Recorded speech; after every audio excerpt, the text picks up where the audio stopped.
Good morning all of you. आज अपन जिस topic के बारे में पढ़ने जा रहे हैं वो है कार्डियोवैस्कुलर सिस्टम, जो बहुत ही इम्पोर्टेंट टॉपिक है मेडिकल सर्जिकल नर्सिंग के अंदर। ये जो टॉपिक है कोई भी एग्ज़ाम हो उसमें अपनी बड़ा योगदान देता है। इस कार्डियोवैस्कुलर सिस्टम के अंदर अपन पढ़ने जा रहे हैं। ये जो है एक branch of medicine where are pathology and disease of the heart.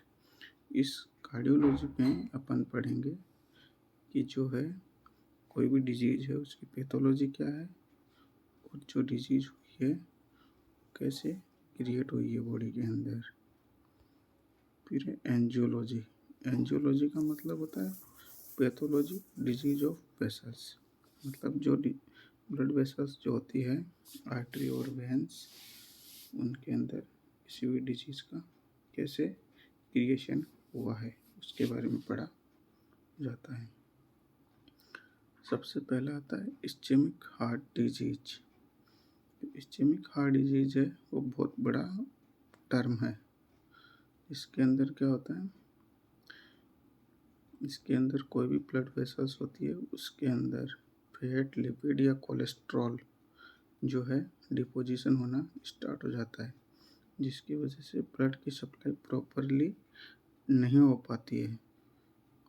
इस वजह से जो कंडीशन क्रिएट होती है उसे बोला जाता है इस्चीमिया। और वही कंडीशन आगे जाके नेक्रोसिस में कन्वर्ट हो जाती है और वो अगर टाइमली ट्रीट नहीं हो रही है तो वही प्रॉब्लम जो है ऑर्गन को एम्पुटेशन करने तक का काम करवा सकती है।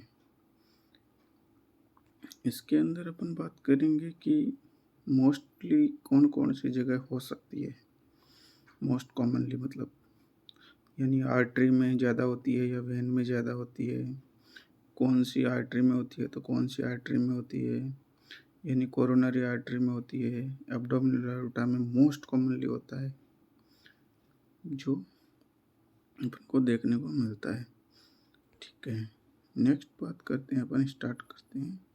सबसे बड़ा जो टर्म आता है इस्चेमिक हार्ट डिजीज में 3 प्रॉब्लम आती है। इस इस्चेमिक हार्ट डिजीज के कारण सीएडी होती है। सीएडी जो है इसके अंदर 3 प्रॉब्लम होती है। बात करेंगे अपन आगे कौन कौन सी प्रॉब्लम होती है, जैसे जैसे टॉपिक आएगा वैसे वैसे अपन बात करेंगे। सबसे पहले बात करते हैं सीएडी क्या है। ये एक पैथोलॉजिकल कंडीशन होती है जिसके अंदर कोरोनरी आर्टरी के अंदर जो है कोई भी एथोरोमा या जो पैथोरोमा को मैं मतलब बताऊंगा, जो पैथोरोमा है वो क्रिएट हो जाता है जिसके कारण ब्लड वेसल्स जो होती है पार्शियल या कंप्लीट ब्लॉकेज हो जाती है और उसी के कारण प्रॉपरली आगे ब्लड की सप्लाई नहीं हो पाती है। जैसे मैं बात करता हूँ कि ये जो ब्लड वेसल्स है, ये ब्लड वेसल्स है, इस ब्लड वेसल्स के अंदर कोई भी फैट है, लिपिड है, कुछ भी फैट हो सकता है, लिपिड हो सकता है, कोलेस्ट्रॉल हो सकता है या क्लॉट हो सकता है कि जैसे यहाँ पे बनेगा तो यहाँ से जो ब्लड आता है और यहाँ जो है ब्लड एग्जिट होता है, तो ये ब्लड यहाँ पे अगर फैट, कोलेस्ट्रॉल, लिपिड ये डिपोजिशन हो जाएगा तो प्रॉपरली जितना ब्लड आ रहा है उतना एग्जिट नहीं होगा, जिसकी वजह से आगे जो टारगेट ऑर्गन है उनको ब्लड की सप्लाई कम होगी। यदि ब्लड की सप्लाई कम होगी तो वहाँ पे आपको पता चल गया क्या होने वाला है, इस्चीमिया। इस्चीमिया होगा तो कंडीशन अगर उसको टाइमली ट्रीटमेंट हो जाता है तो ठीक है, नहीं तो नेक्रोसिस के अंदर कन्वर्ट हो जाती है। इसी कंडीशन को अपन ने बोला है क्या, CAD। समझ रहे हैं?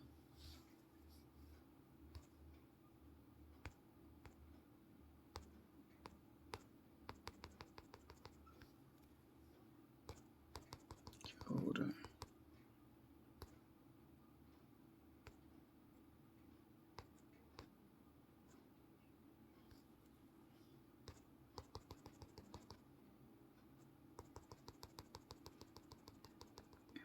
तो होता क्या है, जो ब्लड वेसल्स जो होती है उसके अंदर प्रॉपरली ब्लड की सप्लाई नहीं हो पाती है।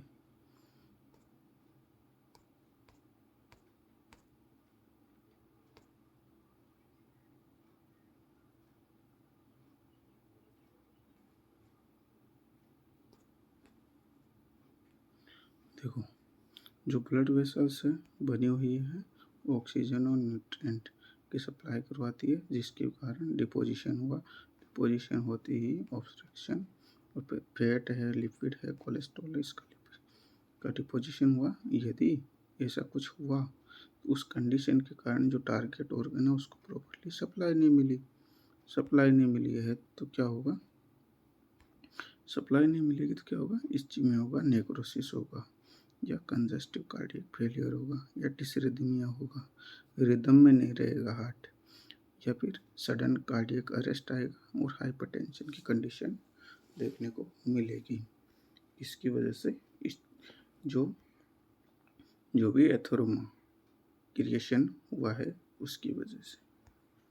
ठीक है, नेक्स्ट बात करते हैं। मोस्ट कॉमनली ये जो एथेरोमा होता है या पेट का जो क्लॉट है, फैट का क्लॉट, किस कहाँ बनता है, जो लाडा होती है, लेफ्ट आर्टरी, जो डिसेंडिंग आर्टरी है, लेफ्ट एंटीरियर डिसेंडिंग आर्टरी जो होती है उसके अंदर, उसी को ही विडो आर्टरी के नाम से भी जाना जाता है। विडो मतलब विधवा आर्टरी। लेफ्ट वेंट्रिकल के अंदर ये मोस्ट कॉमनली एरिया होता है, जो लेफ्ट वेंट्रिकल्स जो है पूरी बॉडी को सप्लाई करवाने का काम करता है। इसके कारण क्या हो सकता है, इसका कारण एक ही होता है, एथेरोस्क्लेरोसिस, जिसके अंदर अपन बात करते हैं पहले रिस्क फैक्टर। रिस्क फैक्टर अपन पढ़ेंगे दो प्रकार के। कौन से पढ़ेंगे मैं बता देता हूँ। एक होता है मॉडिफाइएबल और दूसरा होता है नॉन मॉडिफाइएबल। जो नॉन मॉडिफाइएबल रिस्क फैक्टर जो होते हैं वो कौन से होते हैं, मैं बात करता हूँ non modifiable risk factor. Non modifiable risk factor जो होते हैं उनको कभी भी अपन चेंज नहीं कर सकते। एक बार हो गए कन्वर्ट तो हो गए। मॉडिफाइएबल रिस्क फैक्टर वो रिस्क फैक्टर होते हैं जिनको अपन अपनी लाइफस्टाइल के साथ चेंज कर सकते हैं। बात करता हूँ क्या है क्या नहीं है।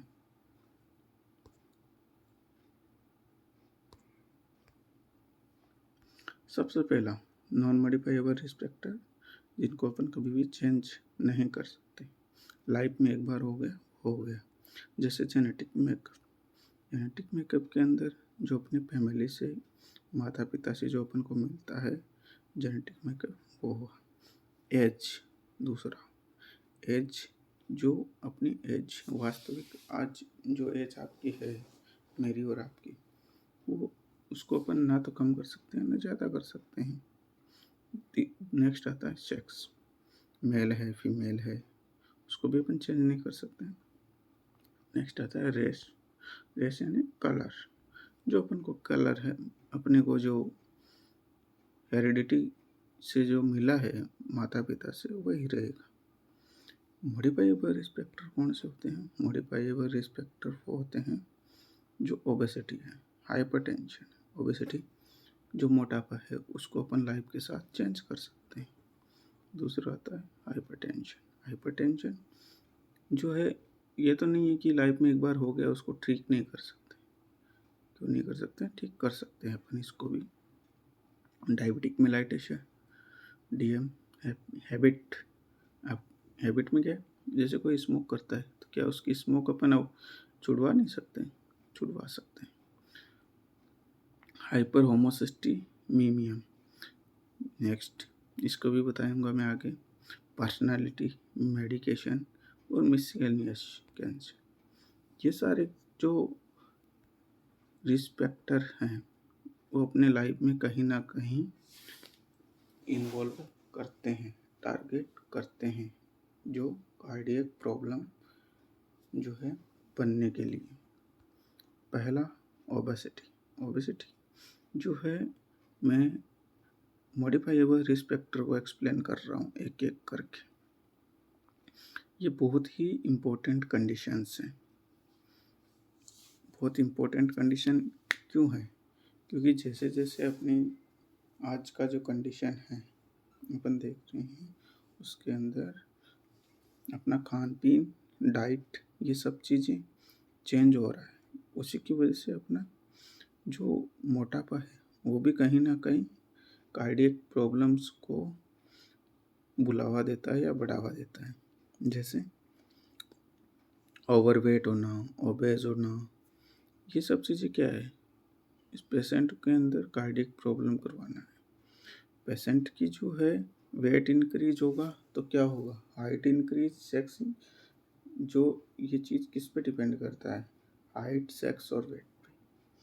सबसे पहला मैं बात करता हूँ ओबेसिटी के अंदर कारण क्या है ओबेसिटी होने के। लाइफस्टाइल,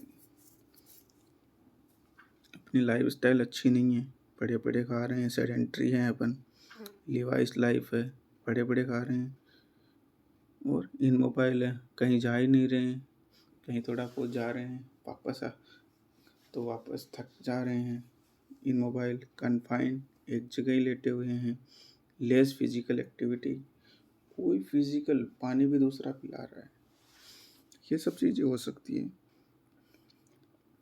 इसकी वजह से क्या होगा, पर्सन का वेट इंक्रीज होगा, body, next BMI, basic metabolic rate या इंडेक्स जो है वो भी बढ़ता जा रहा है।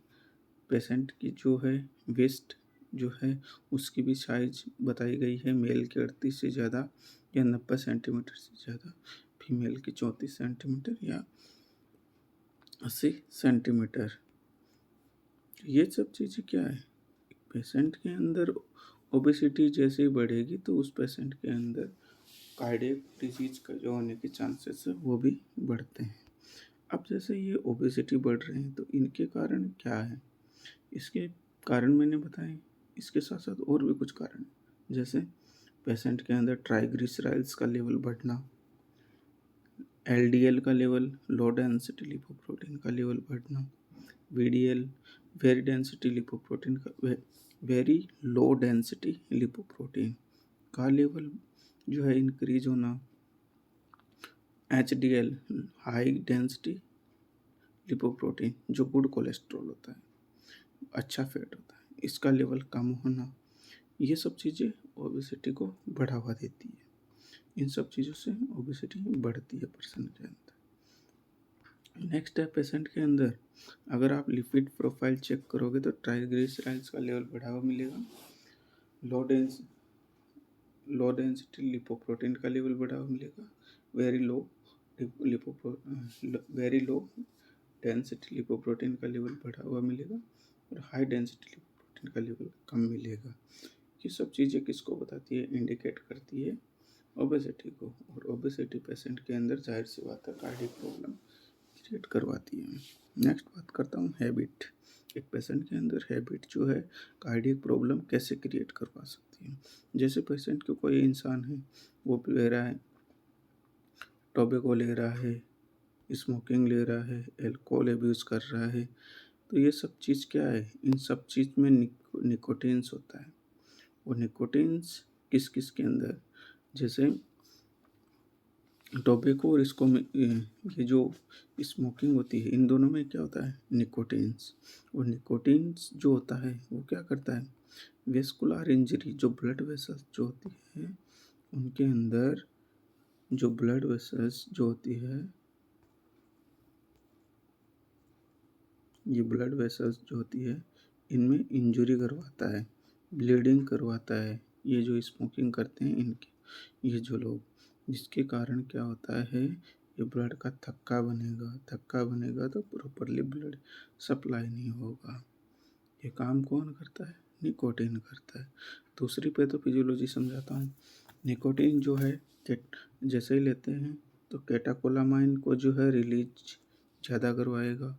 कैटाकोलामाइन क्या करता है? अपनी हार्ट रेट बढ़ाता है। हार्ट रेट जो होती है जितनी ज़्यादा होगी उतना ही उसका स्ट्रोक वॉल्यूम वो भी बढ़ेगा, क्योंकि कार्डियक आउटपुट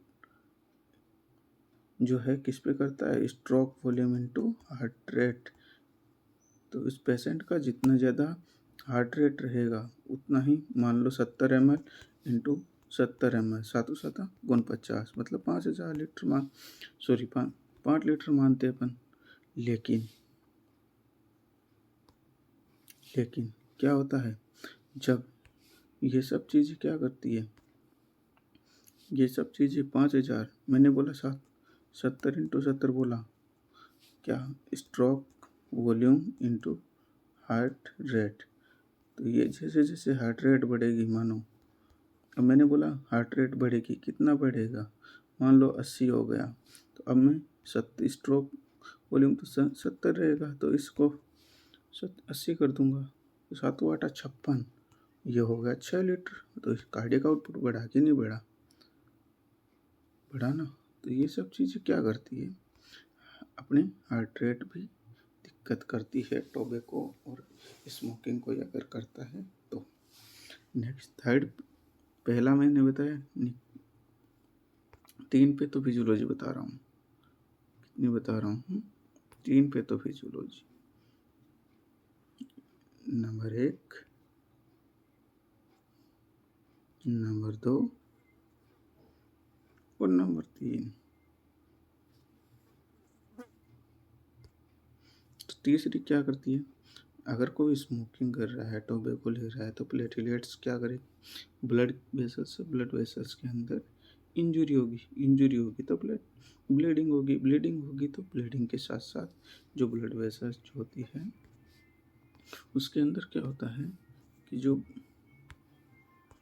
ब्लड वेसल जो होती है इसके अंदर स्मोकिंग की वजह से इंजरी होगी तो क्या होगा, प्लेटलेट्स वगैरह जो है थक्का बनाएगी तो क्या होगा, थ्रोम्बस फॉर्मेशन होगा, तो ब्लड वेसल्स के अंदर CAD होने के चांस बढ़ जाएंगे। नेक्स्ट बात करते हैं, नेक्स्ट पैथोफिजियोलॉजी 4 नंबर की क्या करती है, ये क्या है, क्या बता रहा हूँ, हैबिट, एक बैड हैबिट कैसे जो है पेशेंट के अंदर एंजाइना जैसे प्रॉब्लम, MI जैसी प्रॉब्लम क्रिएट करवाने में हेल्प करती है। तो तीसरी है कैटाकोलामाइन जो है रिलीज होता है। जो भी पर्सन इस टोबैको ले रहा है, स्मोकिंग ले रहा है, तो क्या करेगा, कैटाकोलामाइन को रिलीज करवाएगा। यदि कैटाकोलामाइन रिलीज होगा तो पर्सन के अंदर हार्ट रेट बढ़ेगी तो साथ साथ उसकी BP भी बढ़ेगी। जो BP बढ़ेगी, हार्ट रेट बढ़ेगी, तो ब्लड वेसल्स के अंदर वो बढ़ा हुआ प्रेशर, जो प्रेशर बढ़ेगा ब्लड वेसल्स के अंदर, वो क्या करेगा, इस ब्लड वेसल्स के अंदर इंजरी करवाएगा। Next, hypertension. किसी पेशेंट के अंदर हाइपरटेंशन मतलब BP इंक्रीज, यदि BP 120/80 से ऊपर हो रही है, कितनी ऊपर, 140/90 जो है MM/HG से ज़्यादा होगी, तो क्या होगा, पेशेंट के अंदर जो ब्लड वेसल्स जो होती है इनके अंदर क्या होगा, फोर्स डालेगा तो स्ट्रेस और स्ट्रेन की कंडीशन होगी, जिससे वेस्कुलर इंजरी होगी, जो ब्लड वेसल्स हैं उसके अंदर ब्लीडिंग होने लग जाएगी। इसे अगर ब्लीडिंग होगी तो क्या होगा, इन्फ्लामेटरी चेंज हो जाएगा, प्रोसेस या चेंज हो जाएगा। उसी के कारण एथेरोस्क्लेरोसिस हो सकता है। नेक्स्ट आता है डायबिटीज़ मेलाइटस। एक पेशेंट को डायबिटीज़ वाला पेशेंट के अंदर कार्डियक प्रॉब्लम कैसे हो जाती है, क्योंकि ये एक डायबिटिक मेलाइटिस एक क्या है, मेटाबॉलिक डिसऑर्डर है जिसमें फैट, प्रोटीन और कार्बोहाइड्रेट का जो है प्रॉब्लम देखने को मिलता है, जिसके कारण इस पेशेंट के अंदर हाइपरग्लाइसीमिया की कंडीशन देखने को मिलती है।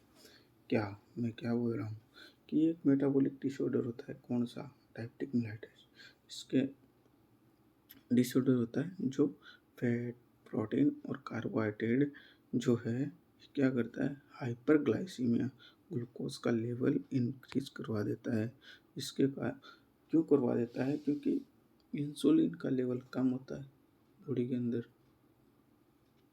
जो या तो कम भी हो सकता है, ज़रूरी नहीं है कम हो, लेकिन मान लो इंसुलिन तो जितना आ रहा था उतना ही है, लेकिन प्रोटीन, फैट, कार्बोहाइड्रेट इनका लेवल बढ़ गया।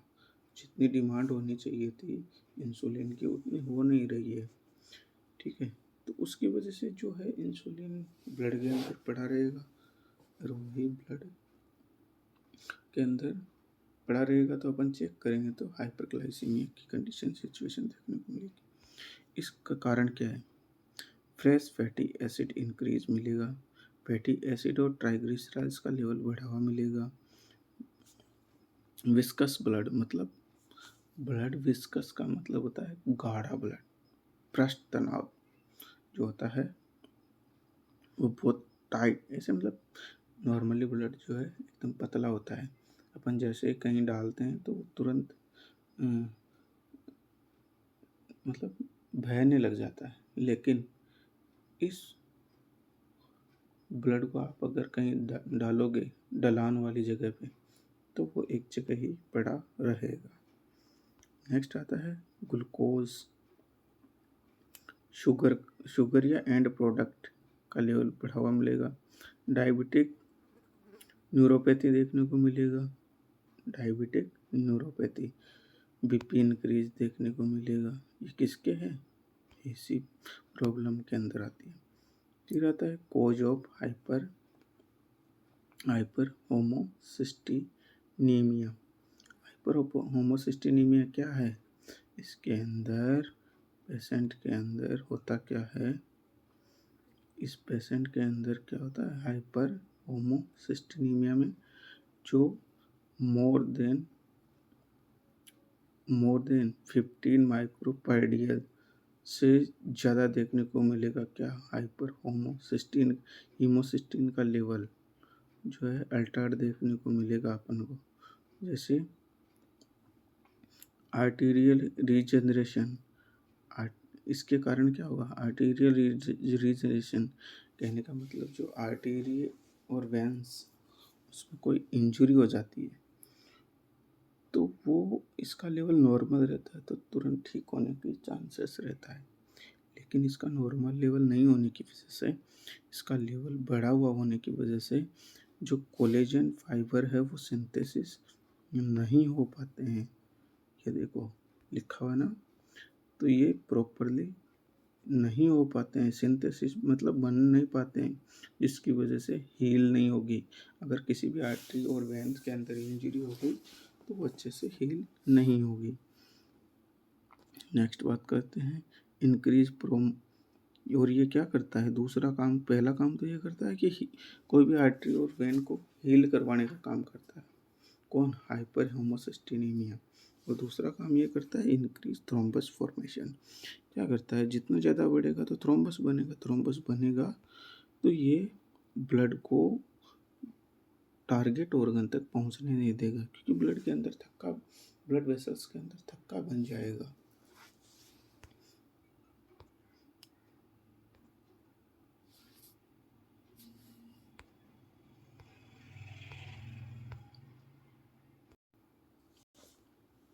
नेक्स्ट कोज ऑफ हाइपर होमोसिस्टिनीमिया, इसका कारण क्या है?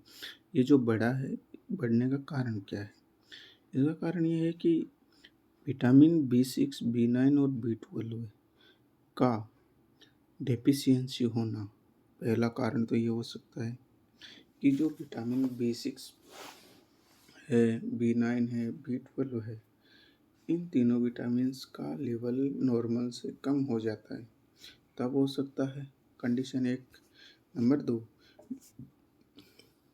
जो लीवर डिजीज है, जैसे लीवर सिरोसिस, जो लीवर्स का सिरोसिस स्टार्ट हो जाएगा तो क्या होगा, जो क्रोनिक, नेक्स्ट हो सकता है क्या, अल्कोहल यूज कर रहा है कोई patient continuously, long life, chronic का मतलब होता है लॉन्ग लाइफ। तो ये जो, अगर कोई पेशेंट अल्कोहल यूज कर रहा है तो क्या होगा, गैस्ट्राइटिस, इन्फ्लामेशन होगा गैस्ट्रिक में, जिसके अंदर गैस्ट्रिक सेल वगैरह जो होती है, जो पेप्टाइड सेल वगैरह जो होती है, जी सेल जो होती है, म्यूकस सेल जो होती है स्टमक के अंदर, वो प्रॉपरली अपना काम नहीं कर पाएगी, वो इंट्रिंसिक फैक्टर को रिलीज नहीं कर पाएगी, जिसके कारण विटामिन B12 का एब्जॉर्प्शन भी प्रॉपर नहीं हो पाएगा। HCl जो होता है वो भी हेल्प करता है। तो ये सब चीज़ें हो सकती है। नेक्स्ट है होमोसिस्टीन का मेटाबॉलिज्म जो है, कोएंजाइम होता है, मेटाबॉलिज्म कोएंजाइम करता है किसका, B6 B9 B12 का, एक्ट एज ए कोएंजाइम। कौन, increase homocysteine process affect healing process.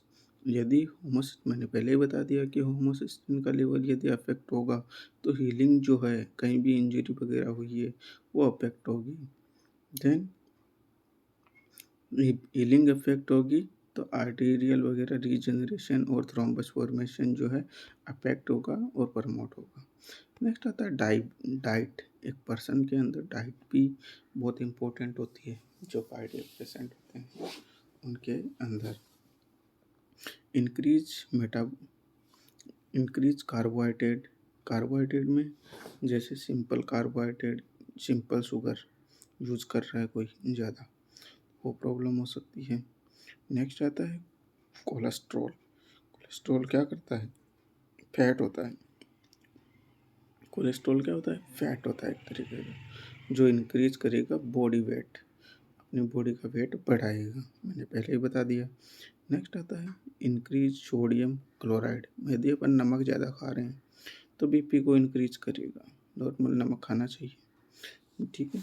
Increase calories, अपन ज़्यादा खा रहे हैं, अंट शंट खा के आ गए, कहीं शादी में, कहीं कहीं गए, रसगुल्ले गुलाब जामुन इतने खाए कि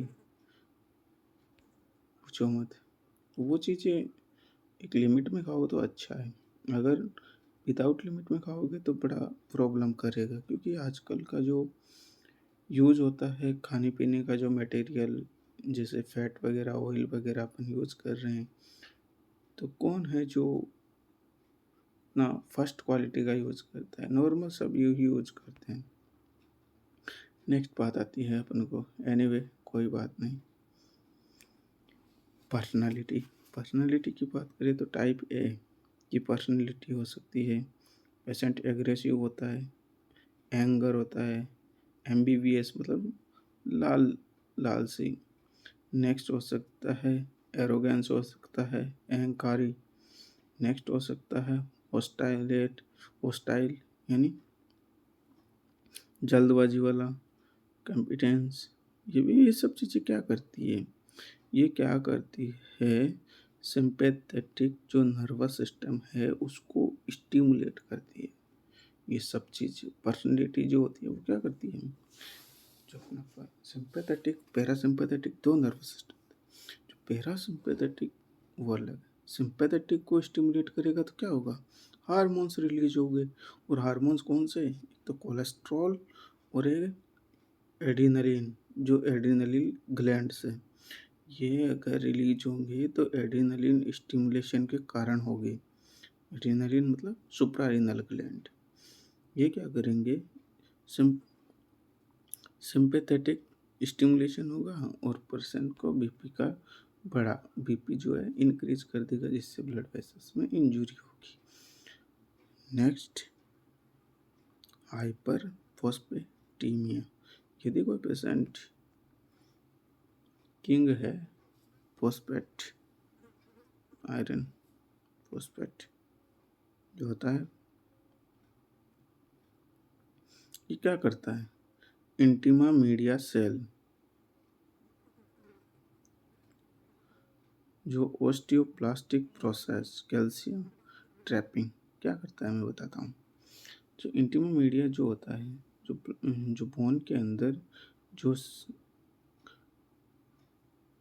इलेक्ट्रोलाइट्स होते हैं उनको क्या कर देता है, रिप्लेस कर देता है। क्या करता है, कैल्शियम को स्ट्रैपिंग करता है और कैल्सिफाइड करके, स्ट्रैपिंग का मतलब डिपॉजिट करना, एक ही जगह कैल्शियम को पूरी बोन में फैलने नहीं देगा, एक जगह होल्ड करके रखेगा। और होल्ड करने से क्या होगा, कैल्सिफाइड रप्चर्ड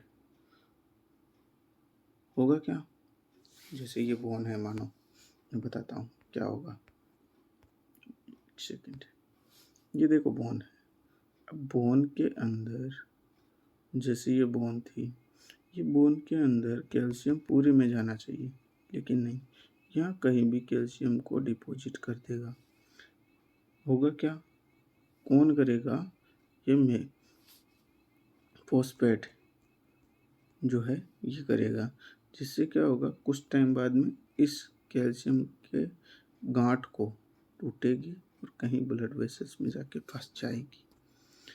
इसी को कहते हैं थ्रोम्बोलिज्म, थ्रोम्बोलिज्म। ठीक है, नेक्स्ट बात करते हैं। और भी होता है, यदि कोई पेशेंट स्टेरॉइड ले रहा है, कोलेस्ट्रॉल, या कोई पेशेंट ओसीपी ले रहा है, ओरल कॉन्ट्रासेप्टिव पिल्स, ये सब पीपी को बढ़ाते हैं। लिपिड्स जो होता है वो भी हो सकता है। नेक्स्ट बात करते हैं नॉन मॉडिफाइबल रिस्पेक्टर। नॉन मॉडिफाइबल रिस्पेक्टर कौन सा होता है, जो मैंने बताया है, कौन कौन सा, जेनेटिक मेकअप है, एज है, सेक्स है, रेस है, ये सब चीज़ें।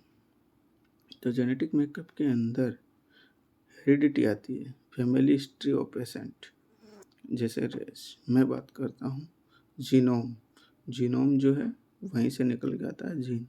जीन जो आता है, एक तो हेल्थी जीन होते हैं, एक फॉल्टी जीन होता है जो डिजीज क्रिएट करता है, जैसे हाइपरटेंशन, रास, renin angiotensin aldosterone system increase करता है, atherosclerosis, CAD, coronary artery disease, ये सब चीज़ें कौन करवाता है, जीनोम से आता है। स्टार्ट करते हैं एज। एज कैसे जो है कार्डियक प्रॉब्लम क्रिएट करवा सकती है। एज 60 साल से ज़्यादा हो तब भी आ सकता है, 30 साल से ज़्यादा हो तब भी आ सकता है। ठीक है, ये तो कोई बात नहीं। ठीक है, तो पहला,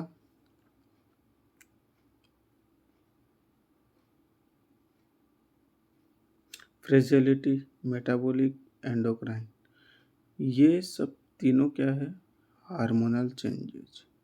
इसमें क्या होगा, फ्लेक्सिबिलिटी, टॉन और एथेरोस्क्लेरोसिस, ये सब चीज़ें क्या होगी, डिस्टर्ब करेगा। ये सब चीज़ें क्या करेगा, पेशेंट की जो फ्लेक्सिबिलिटी, मतलब फ्लेक्सिबिलिटी का मतलब होता है जैसे जैसे एज बढ़ती है पेशेंट की, वैसे वैसे उसकी बोन्स, उसकी ब्लड वेसल्स है, ब्लड वेसल्स जो होती है ट्यूनिका इंटीमा, ट्यूनिका मीडिया, ट्यूनिमा एक्सटीमा, जो 3 लेयर होती है उनकी बात की जा रही है। जो ब्लड वेसल्स के अंदर ये 3 लेयर होती है, ट्यूनिका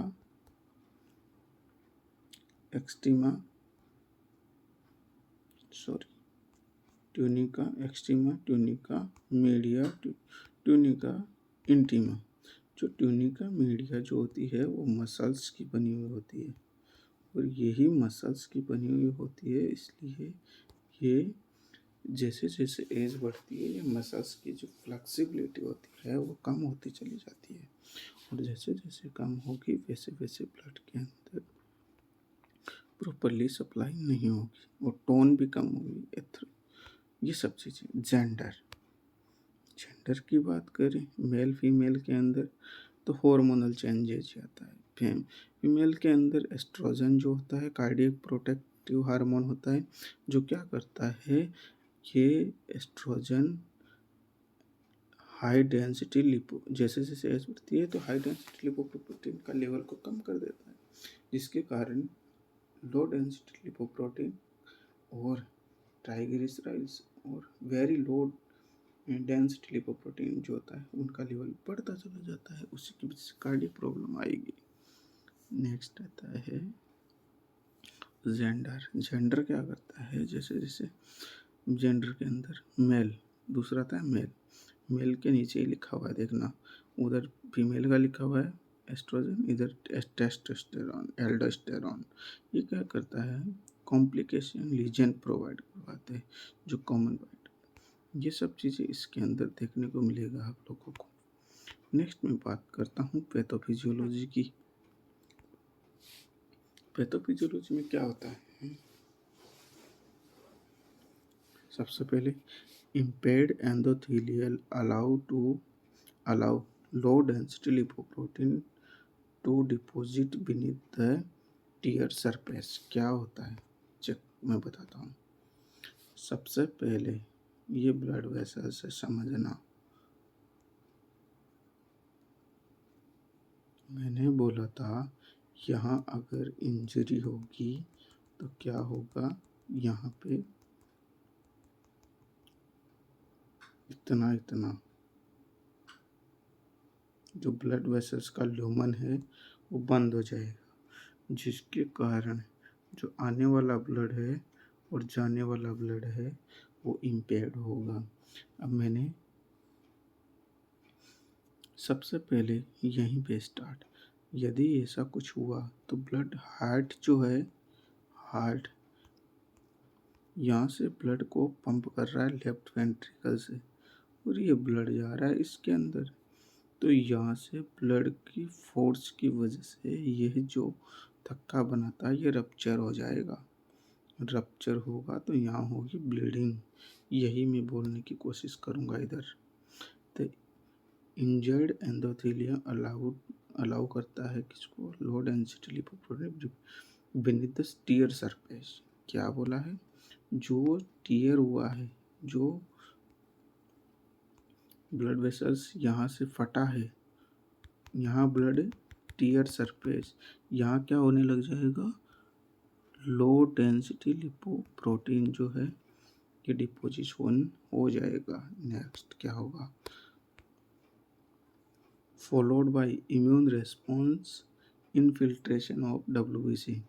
ये जैसे ही ऐसा कुछ हुआ उसकी वजह से मोनोसाइट जो इस जैसे ही फटते ही लो डेंसिटी लिपोप्रोटीन है वहाँ जाके निकलने, मतलब जो टीयर सरफेस थी वहाँ पे डिपॉजिट हो गया, जिसके कारण रेस्पॉन्स टू इनफिल्ट्रेट, वहीं पे क्या होगा, WBC आएगी। WBC का कौन सा टाइप, मोनोसाइट, जिससे मैक्रोफेज का काम करेगा, और वो क्या कर लेगा, जैसे ही ऐसा कुछ हुआ तो ये क्या करेगा, देखो ये ब्लड वेसल्स है, यहाँ पे वो था धक्का, यहाँ पे ब्लड का फोर्स लगा, यहाँ से ये टूट गया, यहाँ ब्लीडिंग हुई, यहाँ पे LDL, ये क्या हुआ, डिपोजिशन हुआ।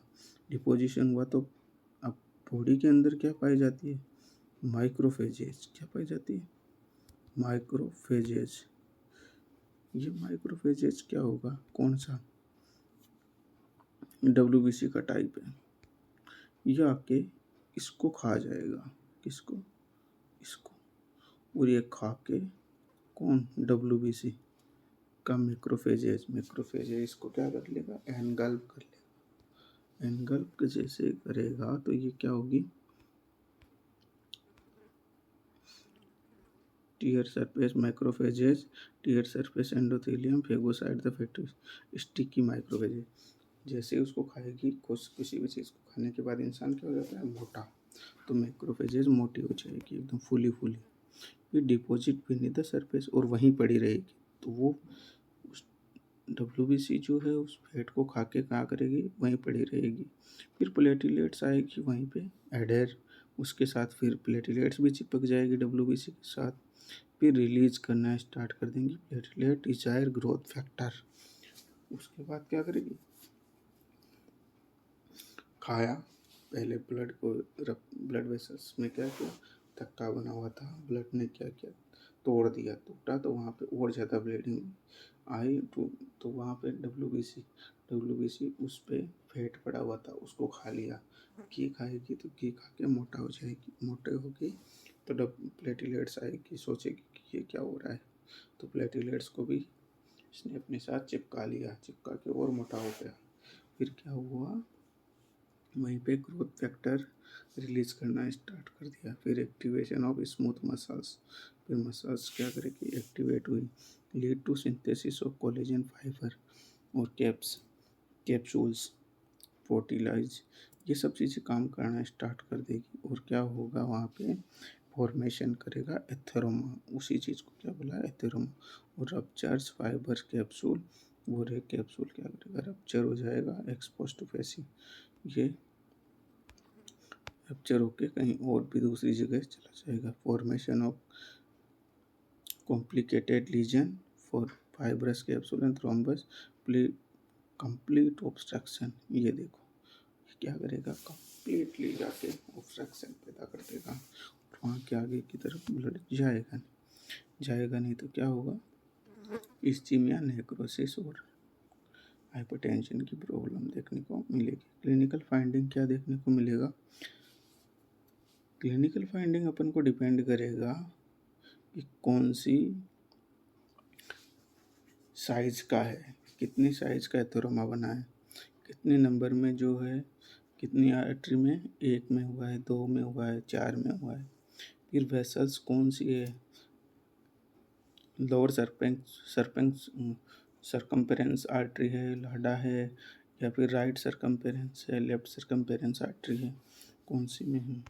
यदि 50% से ज़्यादा है तो लाडा में देखने को मिलेगा, 70% है तो बैकअप राइट और लेफ्ट सरकम्पेरेंस आर्टरी में। ठीक है, नेक्स्ट बात करता हूँ। सबसे पहले पेशेंट के अंदर साइन सिम्टम्स किसी प्रकार का शो नहीं होगा, तो सबसे पहले किसी भी प्रकार के साइन और सिम्टम शो नहीं होंगे पेशेंट के अंदर, लेकिन कुछ कंडीशन ऐसी सीन होगी उस पेशेंट के अंदर, जैसे पेशेंट देखने को मिलेगा fatigue, weakness, lethargy, activity intolerance, dyspnoea, ये सिचुएशन उस पेशेंट के अंदर देखने को मिल सकती है। और साथ में शॉर्टनेस ऑफ ब्रीथ देखने को मिल सकता है, टैकीकार्डिया देखने को मिल सकता है, पाल्पिटेशन देखने को मिल सकता है, पेशेंट रेस्टलेस हो सकता है, और patient rest at work. Patient क्या कहना चाह रहा हूँ मैं कि रेस्ट एंड वर्क, देखो पेशेंट ये सब चीज़ें कब देखने को मिलेगा, तो पेशेंट को फिर पता कैसे चलेगा कि अपन को ये प्रॉब्लम है। तो देखो कुछ पेशेंट ऐसे होते हैं,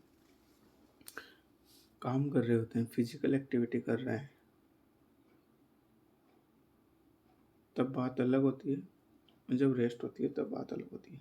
लेकिन पेशेंट जब रेस्ट करता है और डॉक्टर के पास जाता है और डॉक्टर उसका डायग्नोसिस करता है, ईसीजी करता है, तो ईसीजी में कुछ नहीं आता है, लेकिन उस पेशेंट के अंदर ये नहीं है कि प्रॉब्लम नहीं है, प्रॉब्लम तो ज़रूर है लेकिन शो नहीं होगी। तो क्या किया जाए, तो करना क्या है, पेशेंट को जब फिजिकल एक्टिविटी मतलब कोई काम कर रहा है पेशेंट, तो हार्ट उसका काम कर रहा है, हार्ट काम कर रहा है तो ब्लड वेसल्स में प्रॉपरली हार्ट जो है फुल फास्ट जैसे जैसे काम करता है तो हार्ट रेट बढ़ती है, हार्ट रेट बढ़ती है तो आपको पता है स्ट्रोक वॉल्यूम बढ़ेगा, कार्डियक आउटपुट, कार्डियक आउटपुट बढ़ेगा तो इसका मतलब ब्लड वेसल्स के पास ब्लड ज़्यादा जाएगा। उसी कारण उस पेशेंट के अंदर चेस्ट पकड़ के बैठ जाता है। जब पेशेंट डॉक्टर के पास जाता है तो वहाँ पे ईसीजी में कुछ नहीं आता है। अब डॉक्टर क्या करेगा, उस कंडीशन को पता लगाने के लिए टीएमटी टेस्ट करेगा, ट्रेडमिल टेस्ट।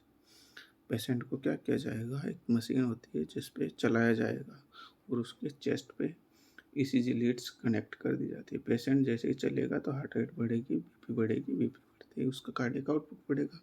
कार्डियक आउटपुट बढ़ेगा तो उसकी जो डिमांड और सप्लाई है वो प्रॉपर नहीं देखने को मिलेगी, और डिमांड और सप्लाई में इंटरफेस होने की वजह से उस पेशेंट के अंदर क्या होगा, डिमांड और सप्लाई प्रॉपर नहीं होने की वजह से उस पेशेंट के अंदर ईसीजी में चेंज हो जाएगा, तो तुरंत पकड़ा जाएगा कि इस पेशेंट के अंदर एसिम्प्टोमेटिक कार्डियक प्रॉब्लम चल रही है। ड्यूरिंग एक्सर्शन क्या होगा, एक्सर्शन का मतलब होता है काम करता है, सीढ़ियाँ चढ़ रहा है, फिजिकल एक्टिविटी कर रहा है, टेकिकार्डिया देख लो, पाल्पिटेशन, रेस्टलेस, डेली डिकम्प्राइजेशन मतलब ऑक्सीजन की डिमांड बढ़ेगी। ठीक है, हाइपरटेंशन पार्स देखने को मिलेगा, सीसीएफ देखने को मिलेगा, कार्डियक कंजेस्टिव फेलियर, एमआई देखने को, एंजाइना देखने को मिलेगा, रेट रिदम जो है उस पेशेंट के अंदर डिस्टर्ब देखने को मिलेगा, मतलब डिस्ट्रिदम या बोल सकते हो। सडनली पेशेंट की डेथ हो सकती है, एथेरोमा हो सकता है। डायग्नोस्टिक इवोल्यूशन क्या कर सकते हैं, डायग्नोस्टिक्स के लिए असेस करेंगे पेशेंट को। सबसे पहले कंडीशन क्या है, फिर कोज क्या है, रिस्क फैक्टर क्या है, फिर उसका कॉम्प्लिकेशन। तो मतलब इवोल्यूशन करने के लिए 3 चीज़ पता होनी चाहिए, कोज, रिस्क फैक्टर और कॉम्प्लिकेशंस। उनसे अपन सब कुछ पता है। फिर नेक्स्ट अपन को पता करना होता है पेशेंट की हिस्ट्री क्या है, और फिजिकल एग्जामिनेशन कर सकते हैं। इनमें से रिस्क फैक्टर क्या है, साइन सिम्टम क्या है, कॉम्प्लिकेशन में भी सेम देखने को मिल सकता है। तो सबसे पहले पेशेंट की ईसीजी करवाओगे तो मैंने बोला था कि पेशेंट की नॉर्मल आएगी। क्यों? क्योंकि हो सकता है उस पेशेंट के अंदर पार्शियल ऑब्स्ट्रक्शन हो या कंप्लीट ऑब्स्ट्रक्शन हो, उसकी वजह से। नेक्स्ट आता है ट्रेमटी test, treadmill test. Treadmill test वही है जो मैंने अभी बताया था कि जो पेशेंट को जो है, जो जिम में वो चलने वाली मशीन होती है ना, दौड़ने वाली, वही मशीन, उस पर चला के पेशेंट को चेस्ट लीड लगा दी जाती है और वहाँ उपचार हो गया। इको करवा सकते हैं, इको कार्डियोग्राफी। ठीक है, कार्डियक मायोपैथी करवा सकते हैं, कंप्यूटेड टोमोग्राफी करवा, सिटी स्कैन करवा सकते हो, उसको एक्सरे करवा सकते हो, सीबीसी करवा सकते हो, यूरिन क्रिएटिनिन वगैरह जो है उनका level, LFT liver function test, renal function test, RBC altered देखने को, हीमोसिस्टिन का लेवल हाइपर देखने को मिलेगा, लिपिड का लेवल बढ़ा हुआ देखने को मिलेगा। मैनेजमेंट क्या करोगे, इस पेशेंट का मैनेजमेंट बहुत इंपॉर्टेंट है, डिपेंड करता है क्या प्रॉब्लम है, क्या कोज क्या है, कॉम्प्लिकेशंस क्या है, साइन सिम्टम क्या है, उसके हिसाब से उस पेशेंट को ट्रीटमेंट करना है। सबसे पहले उस पेशेंट को मेडिकल मैनेजमेंट देते हैं।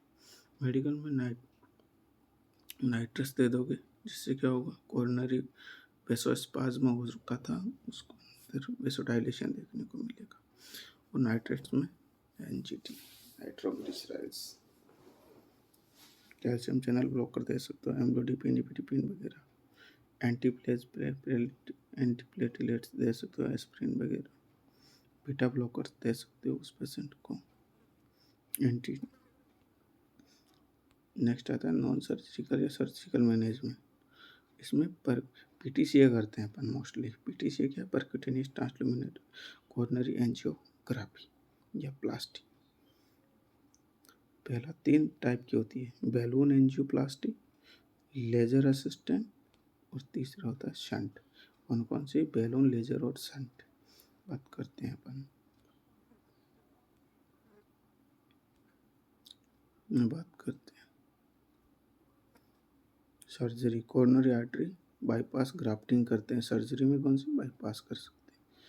मान लो जिस हार्ट के अंदर सप्लाई हो रही थी वो नहीं हो रही है, तो उसकी जगह दूसरी से अपन कनेक्ट करवा के उस पर हार्ट को सप्लाई दे सकते हैं।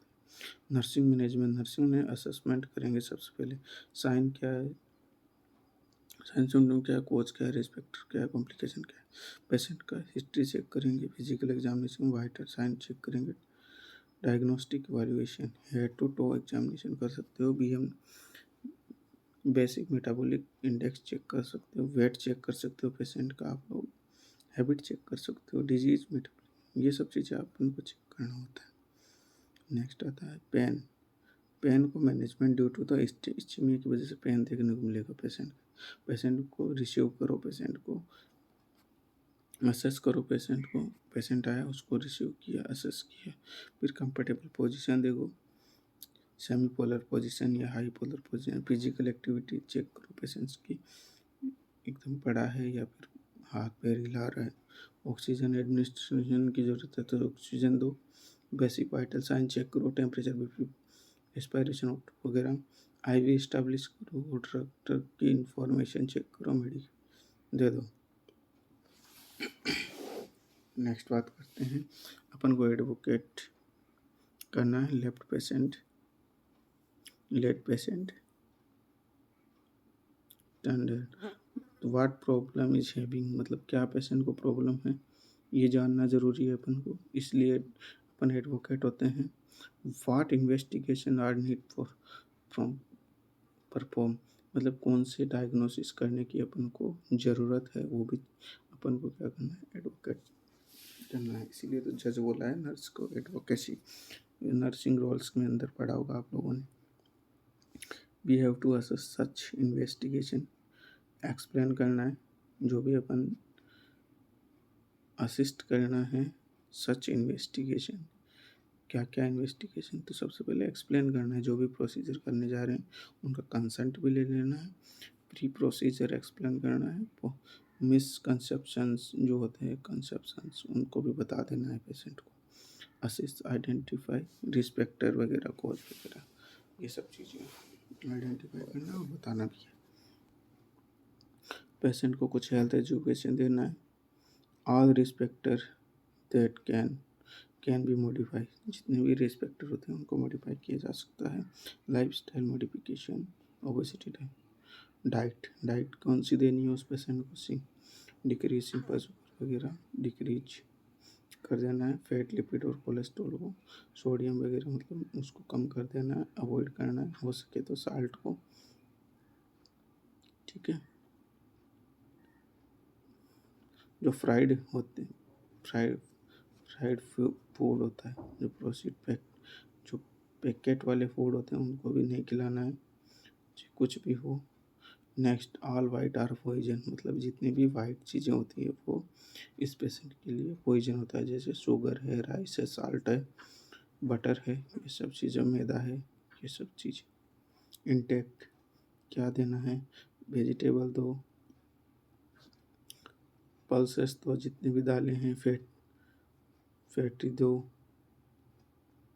होल वेट दो, ग्रेन्स दो, फ्रूट्स दो, फ्राइड दो, ये सब चीज़ें दो। एक्सरसाइज करवाओ पेशेंट को, मॉर्निंग वॉक करवाओ, मॉर्निंग और इवनिंग वॉक करवाओ, ब्रिक्स वॉक करवाओ, मतलब चलना है, दौड़ाना नहीं है उसको, फास्ट करवाना है वो, और 80 से 100 स्टेप पर मिनट होना चाहिए, 1 मिनट में 80 से 100 स्टेप कदम चलना चाहिए, 45 मिनट तक चलना चाहिए पर डे, और 4 से 5 दिन एक वीक में, ये एक वीक में 4 से 5 दिन चलना है, पर डे 45 मिनट चलना है, और जो स्टेप जो होते हैं वो 80 से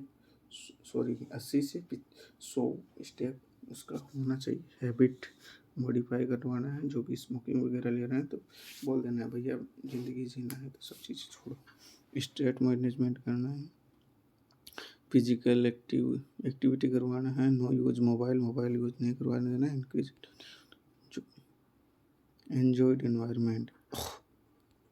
ठीक है, धन्यवाद। हमारा जो वीडियो अच्छा लगा है तो लाइक कीजिए, शेयर कीजिए, सब्सक्राइब कीजिए और कमेंट कीजिए। धन्यवाद। आज का वीडियो इतना ही, मिलते हैं नेक्स्ट वीडियो में नई जर्नी के साथ। Thank you.